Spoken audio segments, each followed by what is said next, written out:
So today I'm going to be going over a neck and rehab protocol and kind of like upper trap and neck mobility circuit that I have used in the past.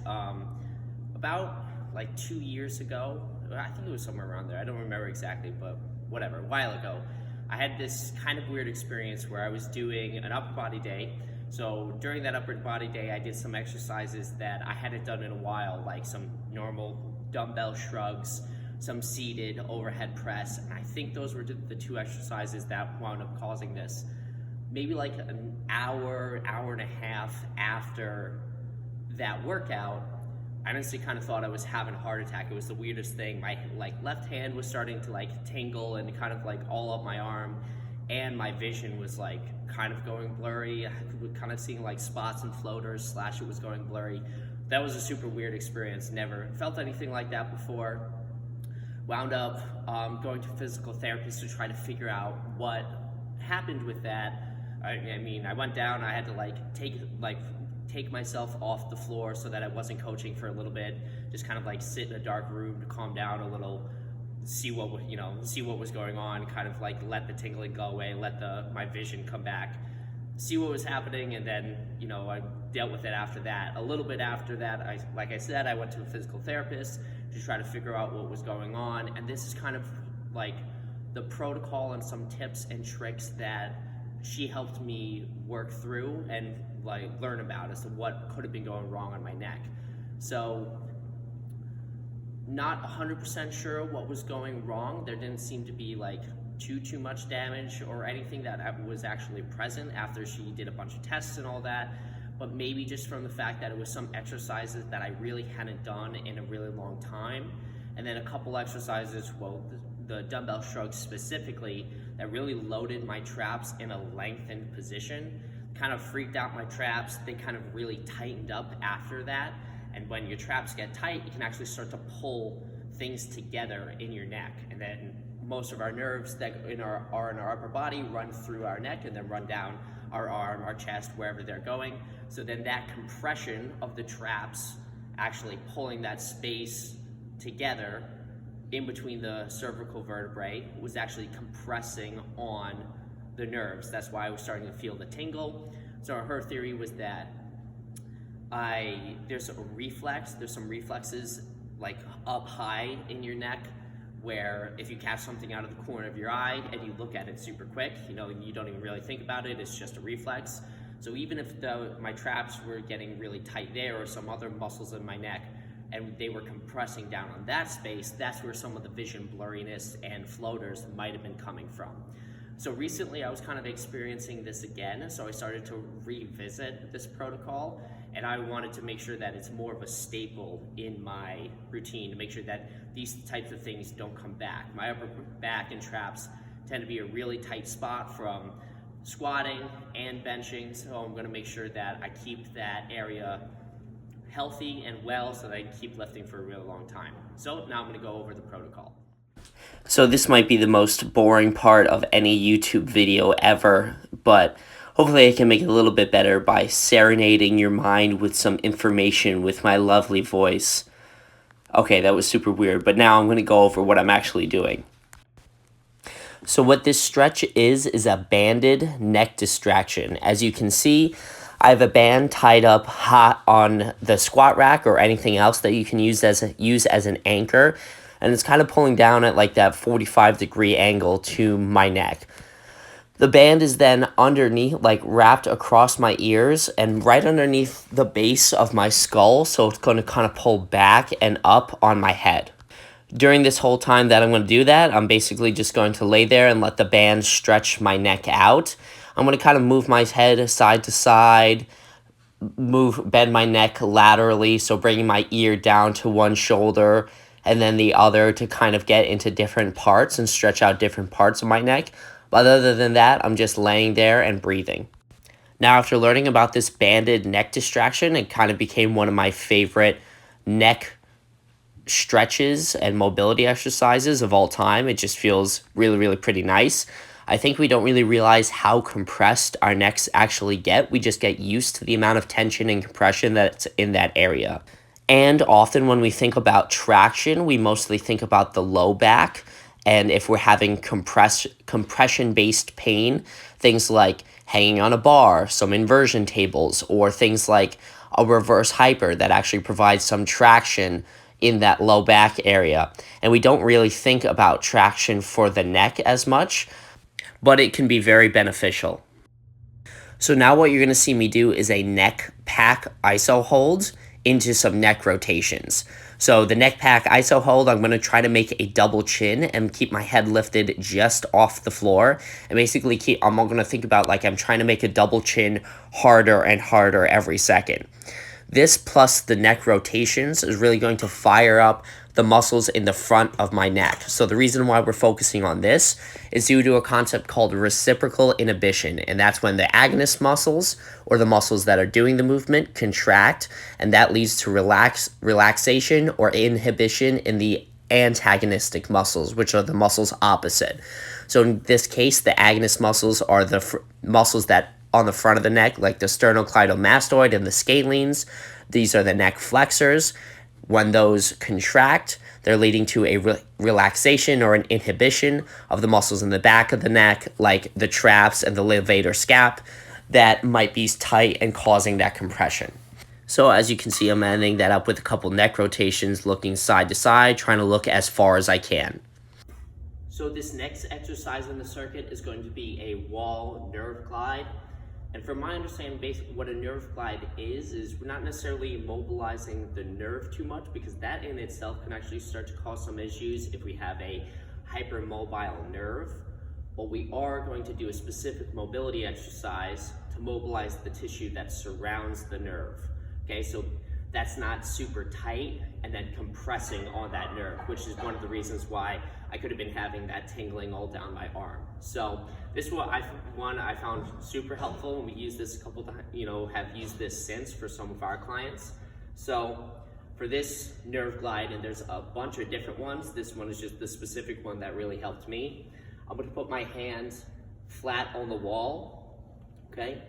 I'm going to try to keep my shoulder down away from my ear, so make sure that it's not hiked up. Keep that shoulder down. Lean your head away. Okay, so now I'm feeling a big trap stretch right there. And then while keeping that position, straighten that arm out and bring it back. You're gonna do reps there. Keep trying to keep that shoulder down. Keep that head, ear down to your other shoulder.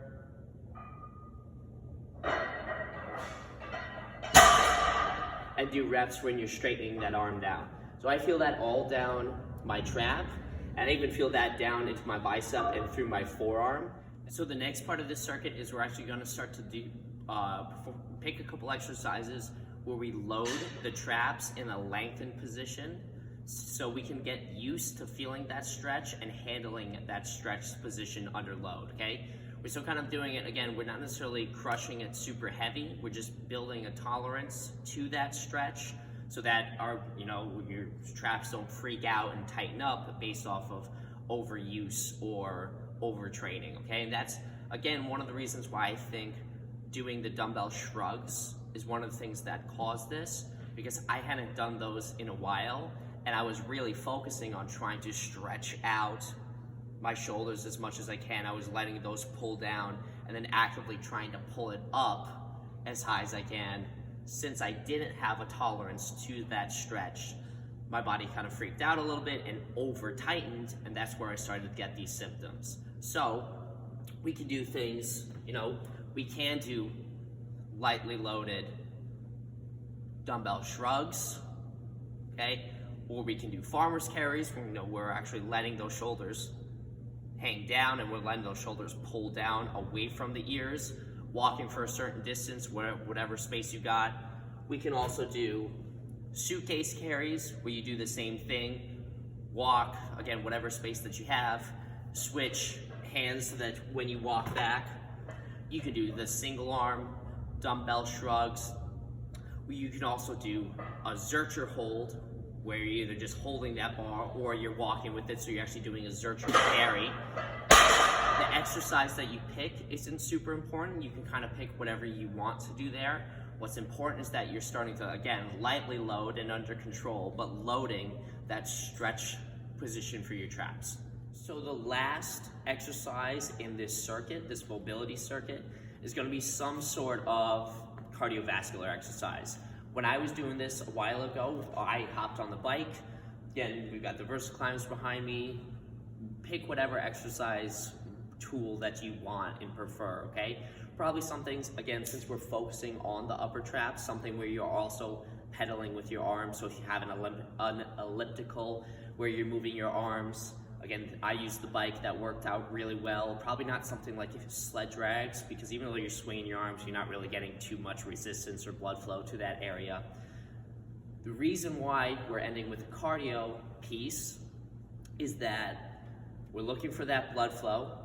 We're looking to help move inflammation out of the spot that is hurt, like that spot that's bugging us, again, in this case, the neck.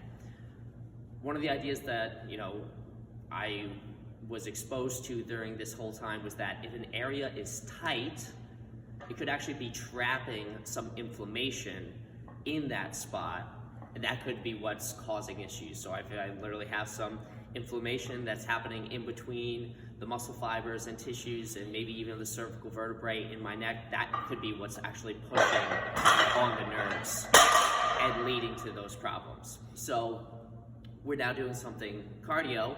We've opened up, we've done our stretches, we've done some mobility exercises to start to loosen up that area, down-regulate the tone in our upper traps. Now we're gonna get some blood flow into that area so we can start to move that inflammation in, or hopefully out of that area. I don't know how much science there is to back that idea, but it definitely felt right to me, and I definitely feel that this was actually one of the big things that helped, is that the neck exercises and everything that I just showed you helped and was great, but adding the cardio piece on top of that in a circuit fashion really, really made a big difference. So now that we went over all of those exercises, we're actually going to kind of tie it all together and how we would perform that circuit.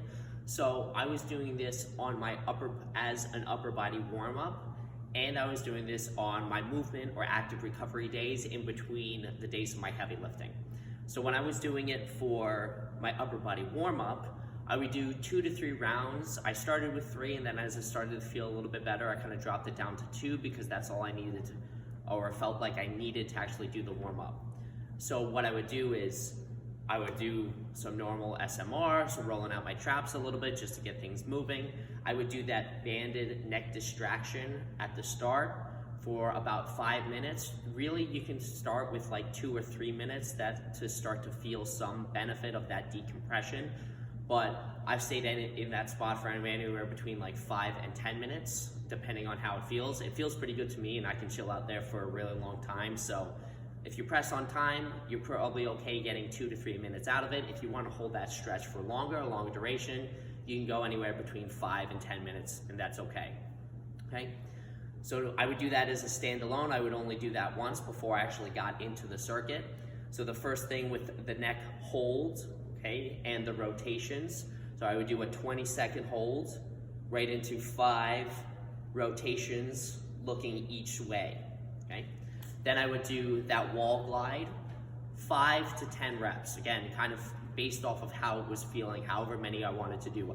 I would normally stick with the 10, but again, you could probably do it, depending on how many times you want to do that circuit over, anywhere between 5 to 10 reps.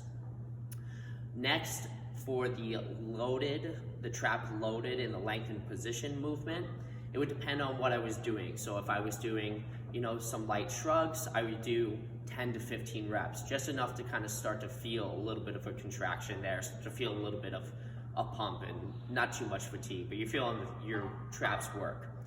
If I was doing some sort of carry variation, I would do, if it was farmer's walks, 60 yards. If you don't have that much distance, 30 seconds to a minute of walking, whatever distance that you have. Again, if I was doing the suitcase carry, I would do, we have the 60 yards, I would do 30 yards one side, 30 yards the other. same thing, 30 seconds to a minute per side if you're doing the suitcase carries. Then for the last part, I would hop on the bike. I would pedal relatively intensely, but not all out. I would go about a minute, just so I was starting to breathe hard, starting to sweat a little bit, starting to get a lot of blood flow into those areas. On my warm-up days for upper body, I would do, like I said, I would do it 2 to 3 times. Started out with 3 times. As things started to get better, I dropped it down to 2. On my active recovery days, I would go through that circuit anywhere between 3 and 5 times, depending on how big of a problem area this is for you, depending on how much time that you have, okay?